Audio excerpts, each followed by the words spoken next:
Hello and welcome aboard, everyone. It's been a long time, hasn't it? What's that phrase? Rumours of my death have been greatly exaggerated. I've been away for a while, and in fact someone put on Instagram last night, have you been kidnapped? No, I haven't, but I've certainly been a while producing these videos with big gaps in between, which doesn't sit very comfortably with me. Simple reason. I've been really busy and working full-time at the moment, doing all of this sort of stuff, which gives me minimal time at home, and obviously I've got to give a lot of face time to the family, quite rightly.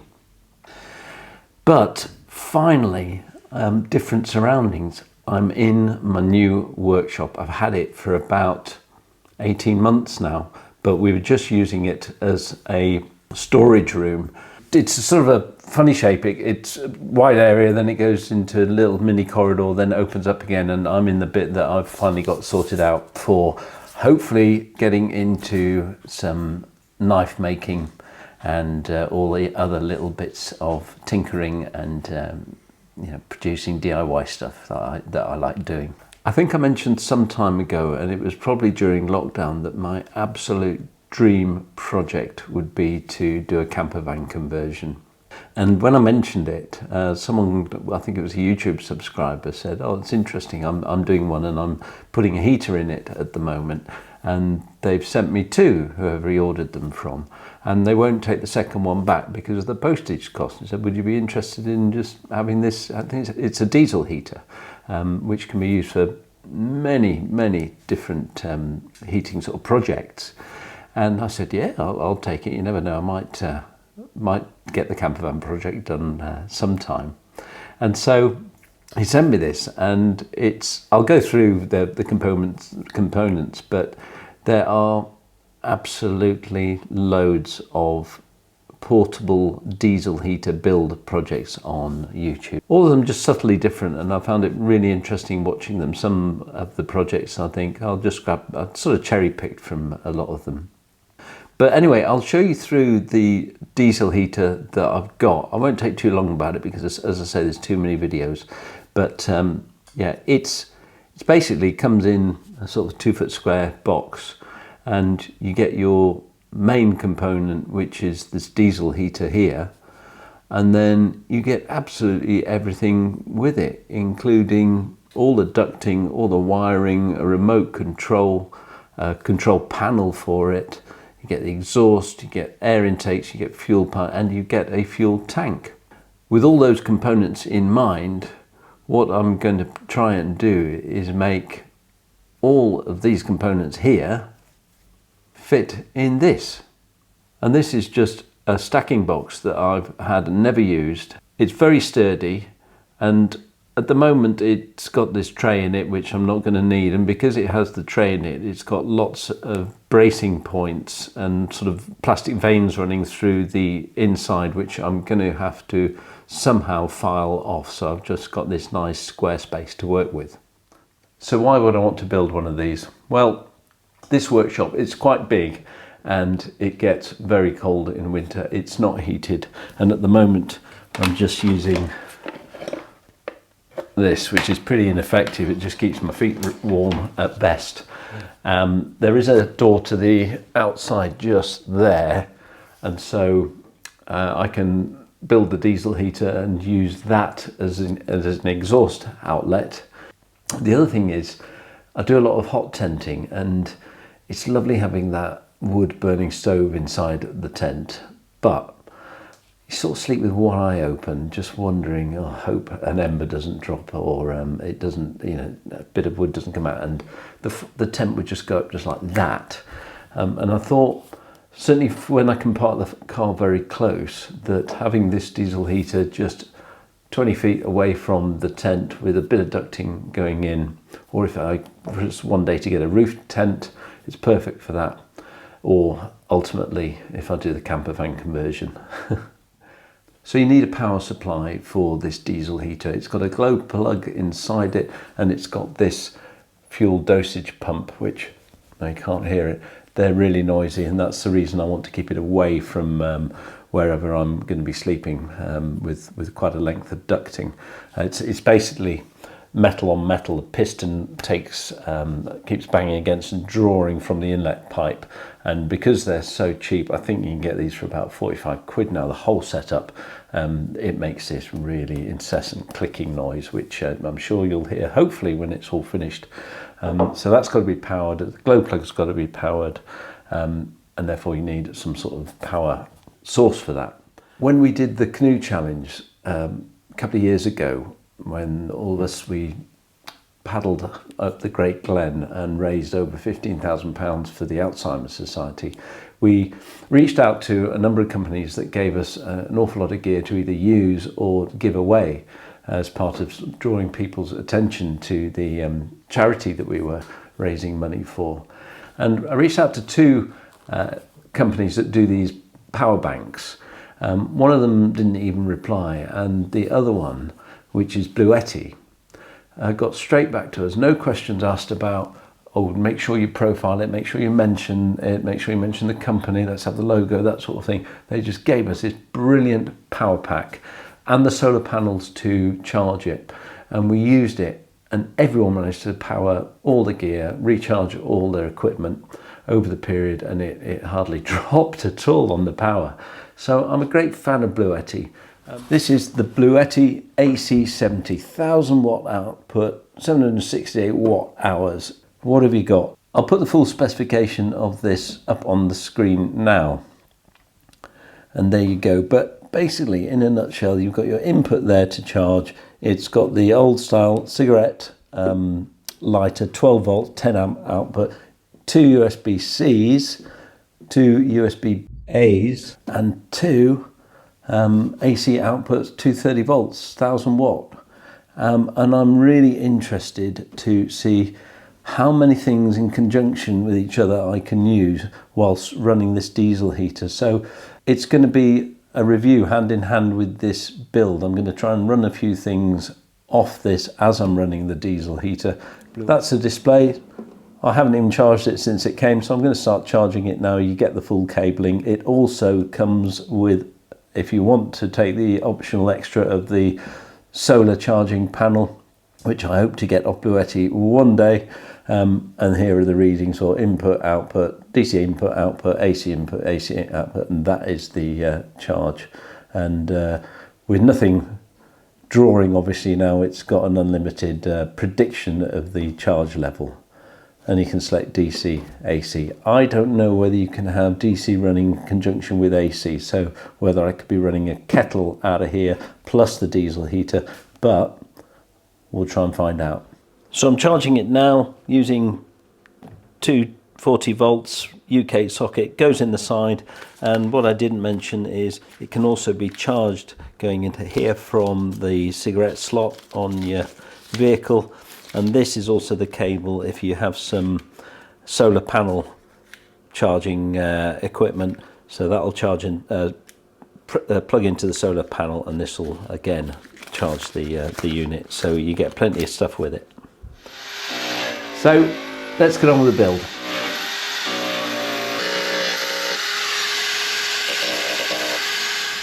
Right, well, that's got rid of these vertical sort of plastic strakes that were getting in the way of things. A bit of tidying up to do.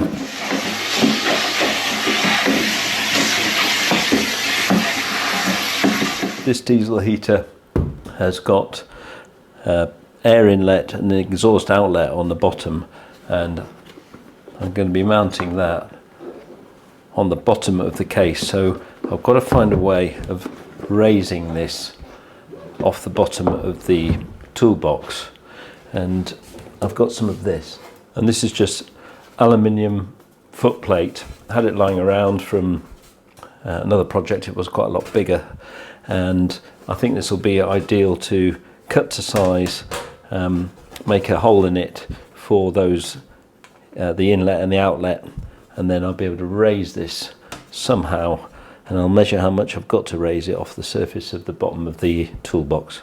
Right, so I want the fuel tank to sit nice and snugly on the bottom there, and I left some of these sort of guidance plastic vanes to keep it slightly away from the edge of the box.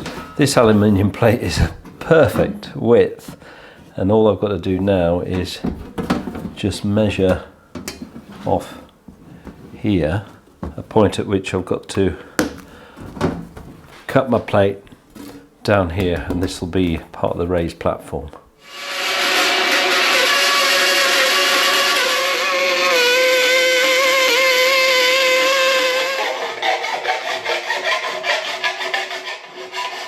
And I've found some of this angled aluminium, and so I'm just going to chop that in half and have a bit on each end like that, and that'll raise it the sufficient distance that I need.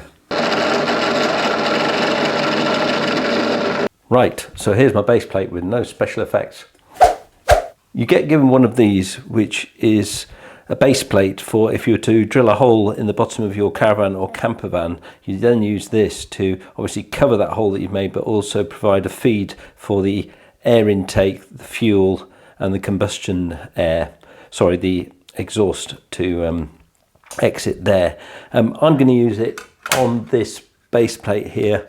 This is only 2mm aluminium, quite flexible, and so I'm going to put this on here, which gives me a good, I think it goes like that actually, gives me a good idea of where I'm to drill for the outlets and inlets, and also it will help it to stiffen this piece of aluminium.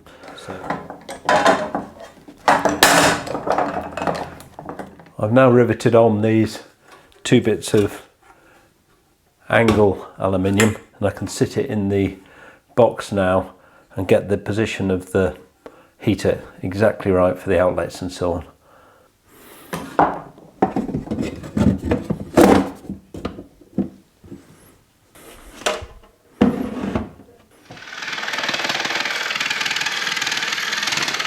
So I've used my jigsaw with a metal cutting bit to make this hole here. It's not very neat, but I don't care because that's going to be covered by this guide now for the inlets and outlets of the diesel heater, and I now just want to know my exact positioning within a millimetre or so left or right, so that this impeller part of the heater gets a feed from outside. So I want to have this just going through the side of my box, and have this cap screwed on from the outside of the box to make it neat and tidy, so it's getting fresh air from outside.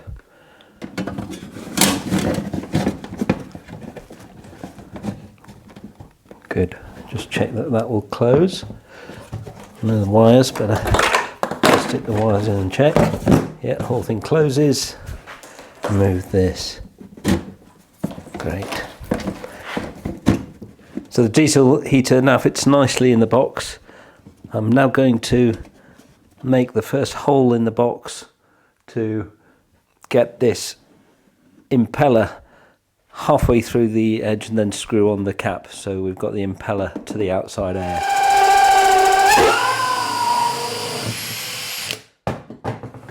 And there's the impeller in place. I've now riveted the guidance plate to the aluminium foot plate so that this now sits neatly in position with the impeller on the outside, and I've got this exhaust piece now. This will be not there, but just to give you the picture, this wider plate on the outside with about a, I don't know, 25mm hole for this to come on the inside, and I want this underneath the base plate of the aluminium, just so that it's nicely away from the fuel tank and also the unit itself. But the unit, you know, it doesn't, I believe, generate any latent heat, so I'm going to do some measurements now so I can get this underneath the heater and away from the fuel pipe, and hopefully secure this in place.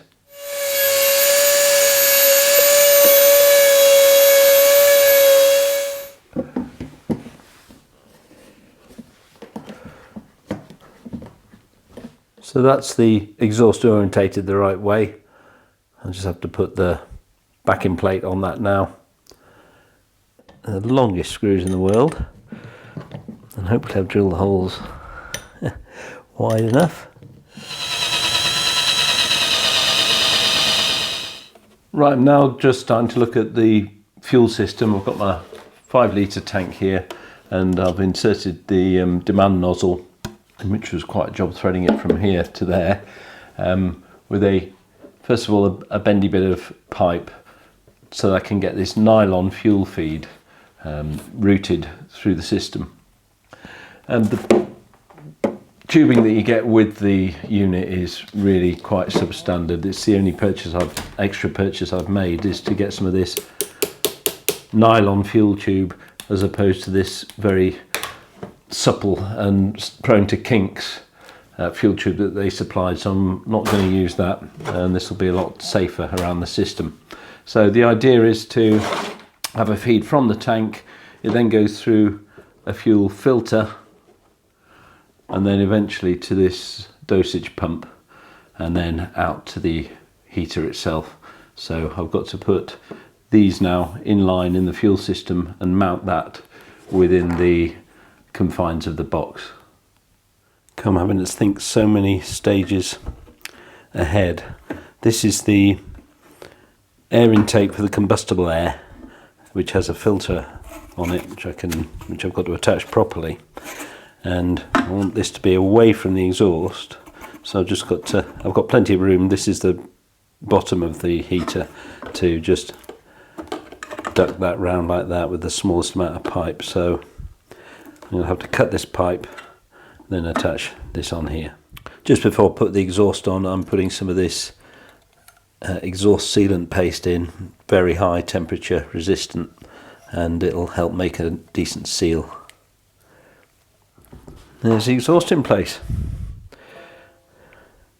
Just for a bit of extra safety, I've lagged the exhaust pipe here with a bit of, well, exhaust lagging, so that's what it's called. Right, now try and get all this in the box now and rig the exhaust out to the outlet.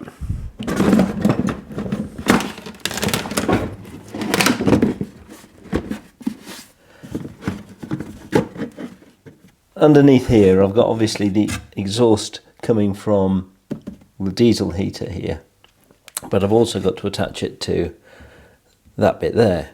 So I've got to delve underneath now and get the exhaust attached to the outlet, which is going to be quite a lot of fun.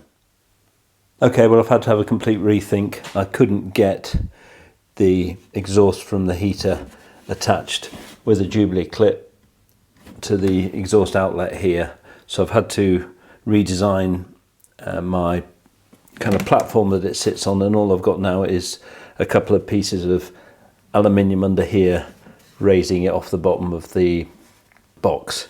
So I've actually ditched that piece of kit that took me ages to make because it was just too intrusive on me trying to do up that Jubilee clip, and I tried for an hour and a half and I just couldn't do it. So not as pretty, but you live and learn.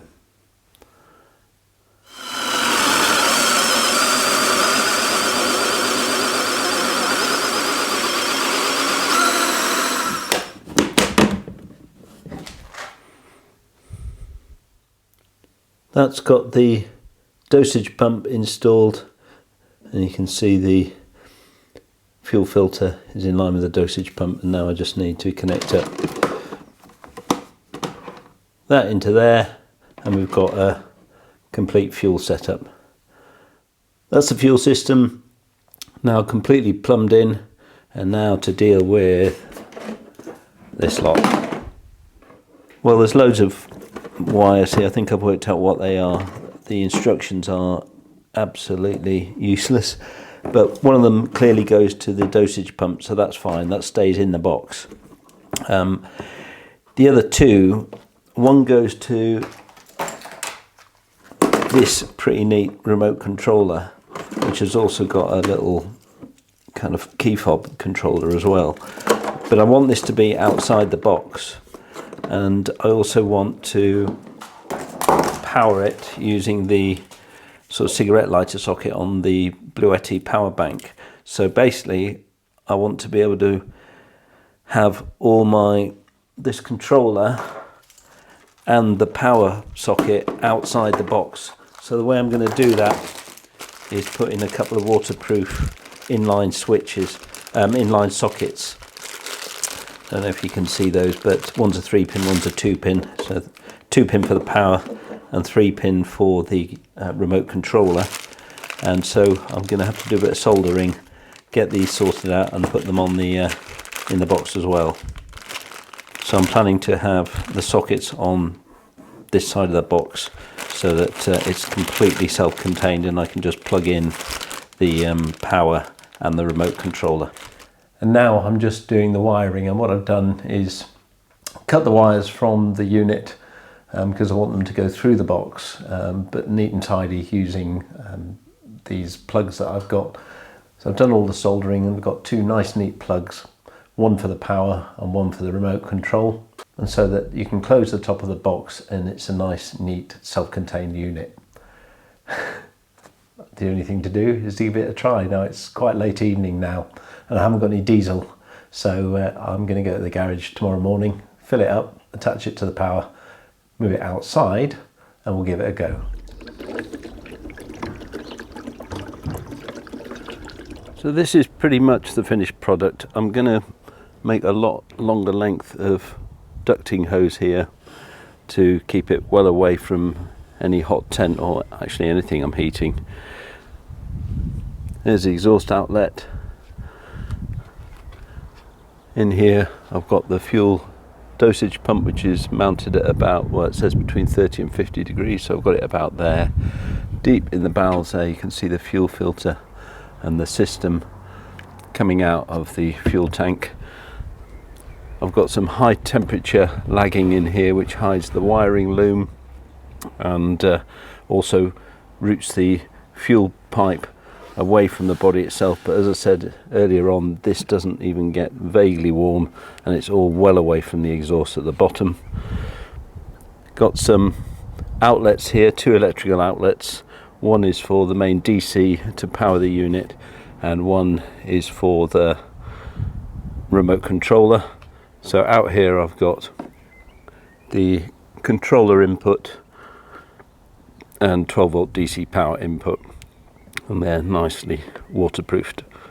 Right, let's give it a go. Got the fabulous Bluetti AC70 all ready to go, nicely charged up, and I'll get these wiring looms sorted. This is my 12-volt DC, the controller,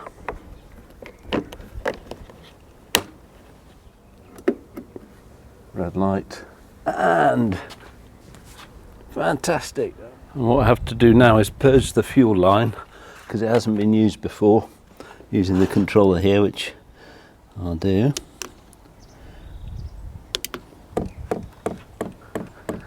It's working. That noise you hear is this fuel pump here, which I'm going to dampen with a lot of foam, but the main thing is I want to see that it starts to pump fuel up here and into the system. I can see the fuel filter filling up down there. It's filled the fuel filter, so it's getting rid of all the air bubbles and purging the fuel pipe here. Gradually those air bubbles are going now and we'll have a smooth flow of diesel. Press for on.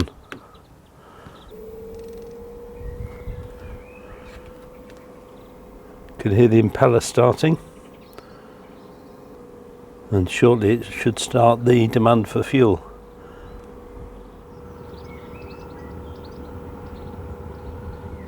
I can smell combustion. Can you hear that?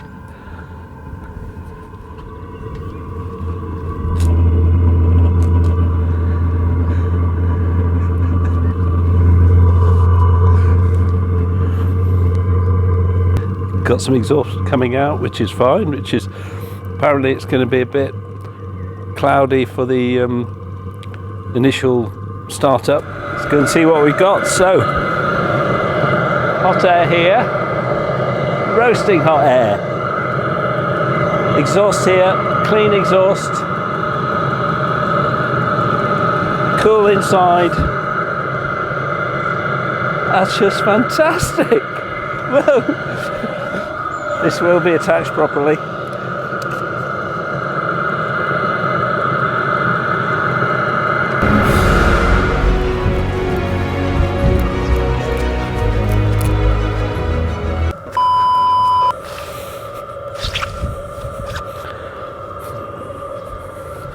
A little bit of a technical delay there. I had to pop to Abuja in Nigeria and back again.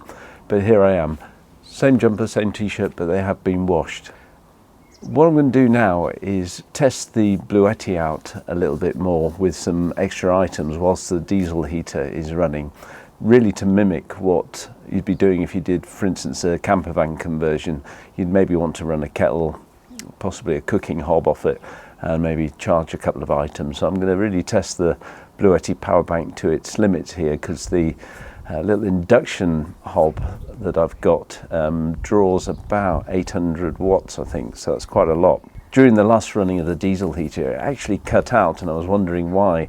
And I found out that the power plug I was using into the Bluetti, the sort of cigarette style one, wasn't up to the job. It was only a 2 amp rating, so I got a 10 amp rating one from Amazon, and I've soldered that in place and tested it yesterday, and it was doing really well without any overheating, because the last one pretty much melted.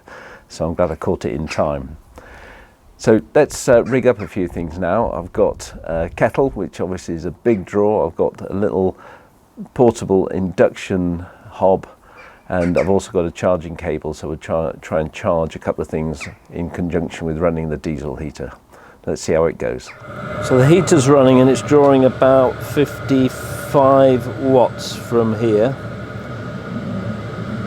And let's get the kettle on.